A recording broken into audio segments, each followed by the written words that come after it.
Hey, look at the crowd. Holy cow, we actually have a lot of people here. I'm not surprised.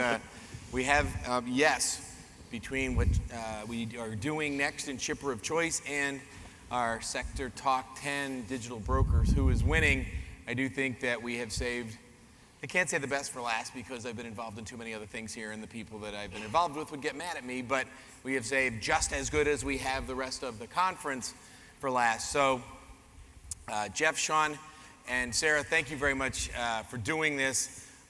Much like when we had our debate, I'm going to go pretty simple. I'll take who is winning, and Geoff, I'm going to start with you. How would you define winning in the digitization of freight brokerage? I think the first thing I wanted to start, I think we're gonna play a drinking game up here, and nobody can say data or Amazon. If you take millennials out, we're gonna thank you. Good night. So when you look at the digital marketplace, I think it's important to realize. I think at the end of the day, there's going to be a lot of winners, because I don't think any one single technology is going to be the answer that's going to solve. And if you look at the platforms that are out there, you've got startups, you've got existing companies that already have a large footprint of freight that are building out a network or building out a platform.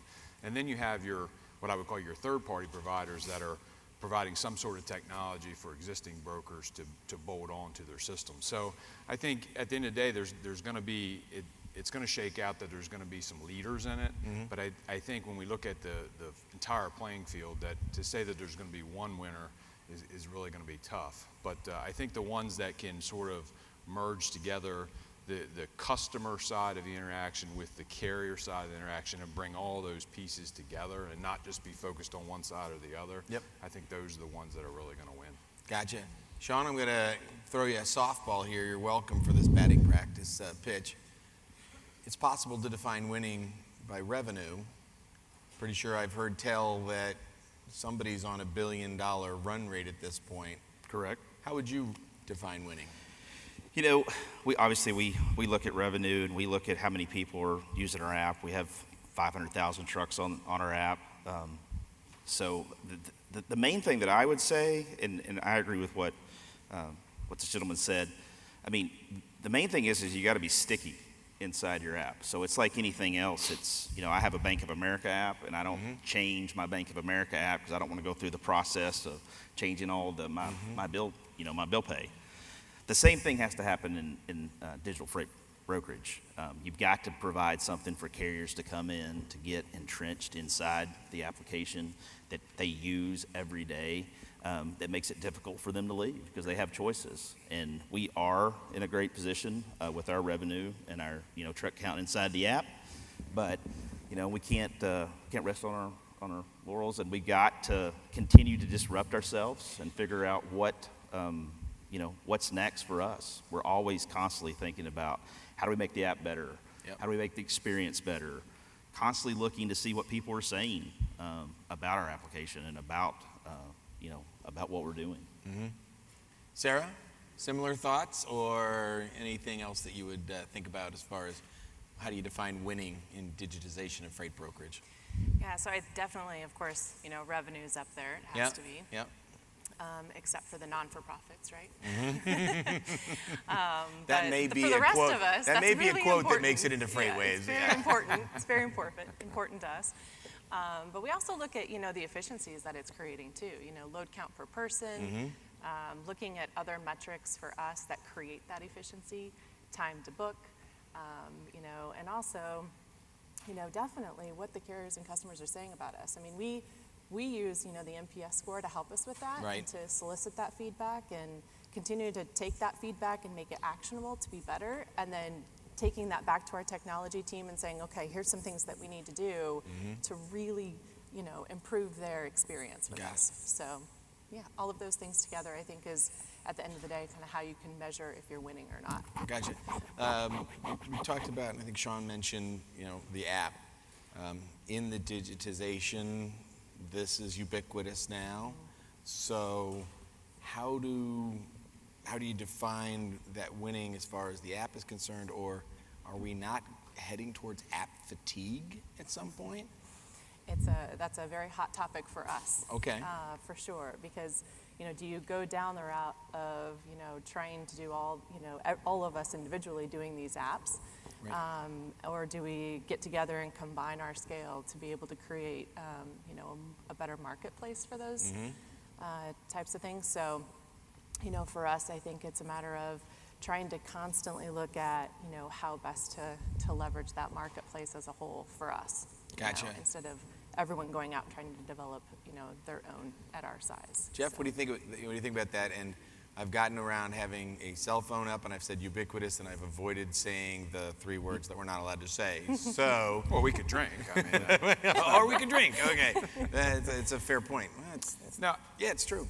I think when you look at that, the app overload, I think that's a very valid point. And I think the other point to think about is from the carrier side of the experience that offers to them, that carriers, especially the smaller ones, are very savvy. I think they don't get enough credit for how smart they are in the way that they look at freight. And I think it's important, the way that I look at it, almost to Sarah's point, that carriers like to have choices as well, especially, we're in a market now where, the loads aren't quite as there, so they really don't want to benchmark as much. But when the markets get tighter, they're always looking, okay, whose load pays more in this, Right. and they always want to make sure they're getting the best deal. And so I think that the more we could aggregate some of that, but that sort of goes back to the traditional load board type situation. So I think there's a fine line there, but it's all about, for us, it's about thinking about the carrier experience and how much better we can make their life on the road, meaning through almost like a lifestyle app, right? It's not just because they could download any of the big load boards app, but how do we add more value to them to be able to find the best place to buy fuel and offer them fuel discounts, and how that all brings together. So I think it's got to add more value than just find a load. Yep. In our opinion. I got you. Oh, Shawn, a 360 box seems like it's a pretty significant kind of differentiator there that crosses a lot of the smaller carriers out Right. there. Are you looking to go further than that and have 360 be a lifestyle type app? Well, I mean, for us, it's really, what 360 we're trying to do is we're trying to drive inefficiency out of the market. So there's so much time a driver wastes every day that's just inefficient, and that if we could give that time back to them, it would do a couple things for all of us. It would obviously increase capacity, because there would be more hours that are available to drive, and it would also affect their bottom line if they're driving, because they're not getting paid in most cases to sit or to wait. So that's the main thing. Specific to the box, that is just an extension of our marketplace application. There's not, everyone knows in brokerage, the kind of the live model. Every shipper is not set up for that for multiple reasons, whether it's production or whatever it may be in that world. So this just gives another avenue. And then, the beauty of that box is typically, obviously, you have to have the box and you have to have the truck available and the hours available. With this solution, you have the box, and then we go out and source capacity and get the best capacity for that for that trailer at that time. Gotcha. Sarah, so let's see, what am I going to say to be able to drink? So if I was going to have information provided, what type of information, or something that rhymes with rata, what kind of data, go ahead, I'm sure all the FreightWaves are drinking at this point, what kind of data that can come from here or other sources are going to then enhance the digital freight brokerage from where we are today? A lot of it, I think, is just about, transparency, right? Right. Where are they now? Where do they want to be? Where do they want to go? What are the types of data that we can leverage with the shipments that we have to then, again, source that capacity in the marketplace. So I think as those drivers continue to adapt the tools that are out there, and Yep. the tools that, a lot of them are here, as they adapt those tools, creating those feeds for us, to be able to use that type of data as far as visibility and where they want to go, and all those other pieces of it to to be able to push those loads and those shipments to them, and that they can also call us the next time that they need that shipment out of there. So Got it. I think that's a huge piece of it. It's just creating a lot of transparency around what's in the market, right? Whether that's ELDs, whether that's app tracking, whether that's, whatever that looks like, but continuing to get that adoption of those tools, I think is going to be able to help us drive the data to be able to do that faster. So do you think that, we're in a very different market this time today in 2019 than we were just 1 year ago? Has the shift in the market, the availability of capacity, enhanced the pace towards digitization, slowed it somehow, had no effect at all? Or is there a driving force behind it? Yeah, that's a good question. Do you guys have less interest in it, or? No, I think it's making it faster on the carrier side, right? Because they're more quick to adapt when they need loads. Right. In the reverse, they're not very quick to adapt Right. when they don't need loads because they don't have enough equipment to haul it anyway, and the sources that I normally have, well, they're working fine because I don't have enough trucks. So I think that the market today is actually, in my opinion, would be driving that faster Yep. with the carrier adoption, which it's puts interesting. us in a better place because Yeah. typically it's very slow to adapt. Yeah. Jeff, you feel the same way? Oh, absolutely. I mean, I think that has been, it's been a combination of the market, and I think a push from all of us collectively, that they're not just hearing it from Trinity or from Hunt or from Robinson or from Choptank, they're hearing it from lots of people, and I think that has really helped speed that along. And I think the other piece of the data side, well, I said the word, I get really excited about hearing, so much of the stuff that our folks deal with is related to time functions, right? Whether that's a late truck or detention, and how we can drive some of those efficiencies out when shippers say that, the driver wasn't there, he didn't wait that long, and that just helps accelerate these conversations that need to be happening with these shippers who we know who they are, the ones that continue to violate these, the efficiency numbers that these carriers could get, and then I get excited about the data of knowing how we can put temperature devices that are hooked into the ELDs, so we know what the trailer's running, because we're in the perishable business. We've bought a lot of loads that have gone wrong, and for me to assume from a digital brokerage side that we can put a reefer load on a carrier and everything's going to go perfect, that does not happen. I mean, not all the time. So the more that we can have these telematic devices that are talking and we get that data, and that's the norm in the marketplace, that's going to be a great world. Wow. Let's put a little bit of the crystal ball out there, and I probably am going to say the phrase e-commerce and Amazon here in the not too distant future, but Shawn, look in the crystal ball. What will be a major or the major differentiator from where 360 is today and 3 years or 5 years from now? What would be the best outcome? Well, obviously, I hope more carriers and more revenue. Right. That would be the best. How many carriers are you at now? We have over 500,000 carriers, trucks using our application. Got it. Today. Okay. It's not you know, nice to be greedy. You have to share with others. It's well, I mean, to Sarah's point, the market has helped that. Yep. But 3 years from now, 360 is going to be the platform that we use for whatever we do, and we are a entrepreneurial company that was founded by an entrepreneurial individual, and we'll be doing things 3 years from now that we're not even talking about right now. We'll continue to evolve.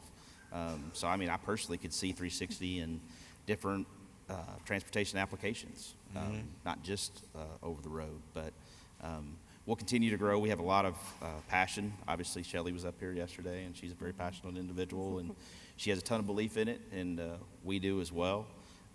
But it's hard to say 3 years from now, because like I said, I guarantee you we will be doing something at JB Hunt that we haven't talked about yet. Got it. Sarah, any crystal ball that you have that you can see where digitization takes us today, or is doing something 3 years from now that it's not doing today? Yeah, I think we're all trying different things right now. Right.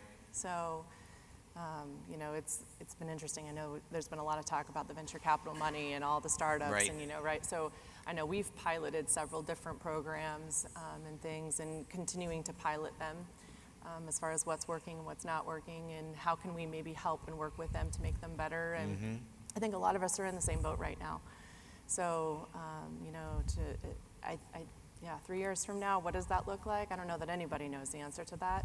I think, you know, one of our core values is just continuous improvement, right? Right. We want to be better tomorrow than we were yesterday, and how do we constantly innovate, you know, and create the mechanism for people to share ideas and give really good, honest feedback about what's working and not working Right, to create right. the adaption. Got it.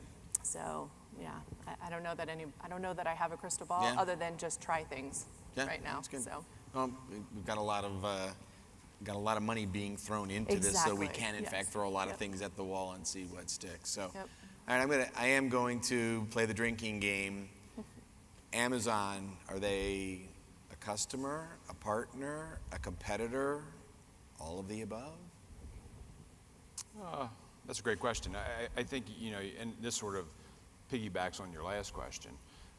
You know, when you look at the market in general, you know, you think about back in the, I don't know, the 90s, the low boards were going to put brokers out of business. Right. And then you move into the early 2000s, and I remember there was, and I think Andy Clark mentioned it yesterday, FreightQuote came and everybody, they're going to put everybody out of business. So I think, if anything, every time these entrances of people happen or technology, it just keeps elevating. And to Sarah's point, it just keeps elevating the levels of where the industry is going. And that's the great thing about the industry. It seems like the good players always continue to adapt, always. And I think you're going to continue to see that, and you're going to see a lot of great technology come out of it. To Sarah's point, if you're not continually evolving that, Yeah. you know, so I think there's going to be room for a lot of folks who do invest in that technology. So, and for all of you to consider, springboarding off of what Andy said, because talked about when they bought FreightQuote, Yeah. it was going to be this digital thing that was going to, and they bought 1,000 people. Now they're, still looking to be that digital, and there's 1,000 people.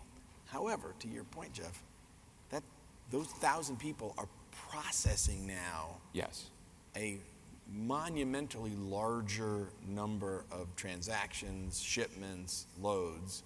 So what are the metrics that Choptank looks at to identify? We talk about digitization and this and all, but as you receive the data and you're able to bring productivity and make productivity improvements, what are those metrics that you look at that data and the technology that's available today that makes Choptank better? Yeah, that's a great question, because you look at, in our operation, we loads per day is always a big one. And Yeah. the more loads that we can cover without any human interaction, that's the goal. So when you can start seeing that number ramp up, that we can, when we come in any one day, that 20% of the loads are already covered. Yep. Without even having to do anything, and there's maybe a little bit of, to your point, a little bit of follow-up to do. Yep.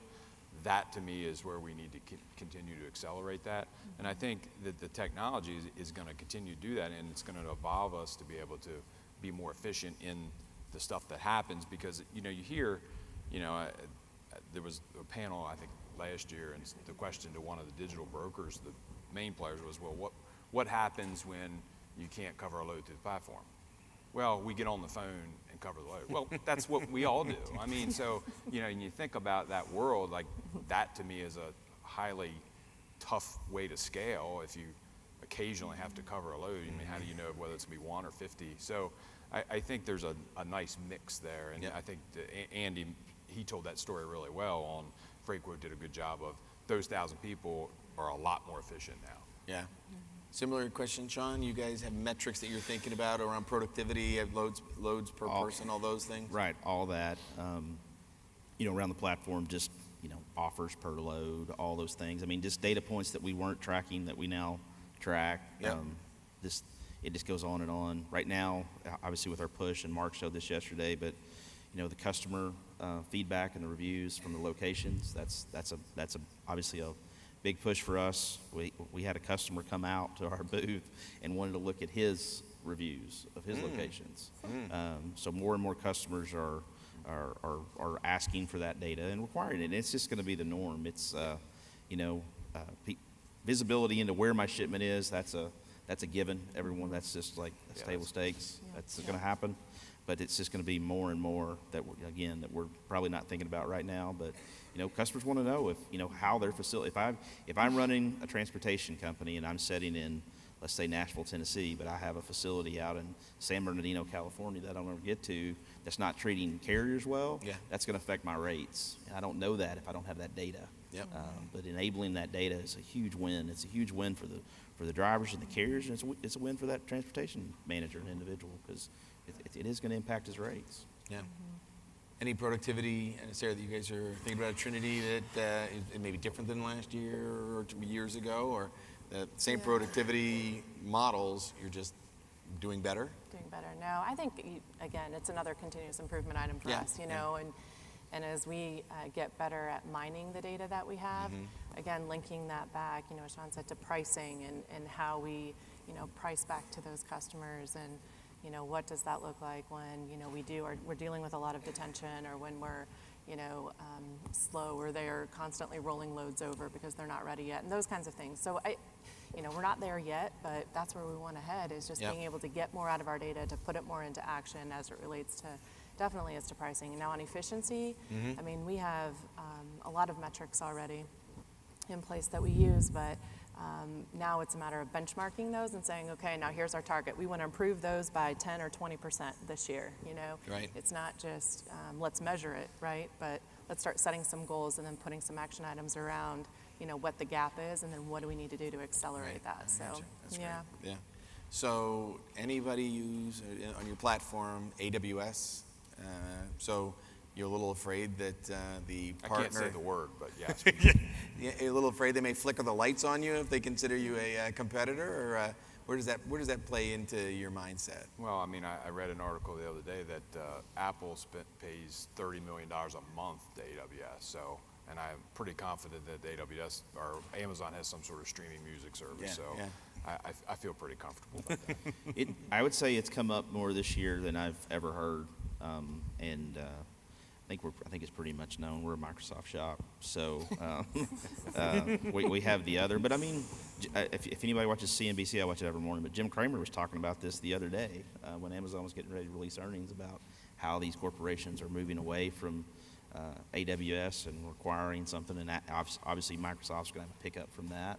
But I can tell you, not naming names, but retailers that are competing with the company that's in the Pacific Northwest do not want their data on their servers.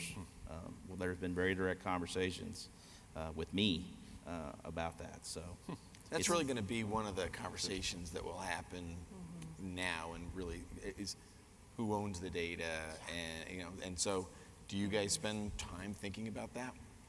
We do. We were meeting with a vendor earlier today asking that question. So who exactly owns that data? I think that again, as you continue down that technology path, that's a really important piece. Who owns the source code? Where are those being housed? How is that all working? It's going to continue to be a topic. Yeah. Same thing, Geoff? Yeah, no, I would say that's an incredible challenge of where all that goes and what ends up happening, who controls it, who owns it, is going to be a challenge. And what we do with it all. Yeah. I mean, that's a whole nother conversation. I think Facebook is helping a little bit there with seriously. I mean, it's people are having conversations that we never thought we would have because of the issues that they've had. Oh, absolutely right. Yeah.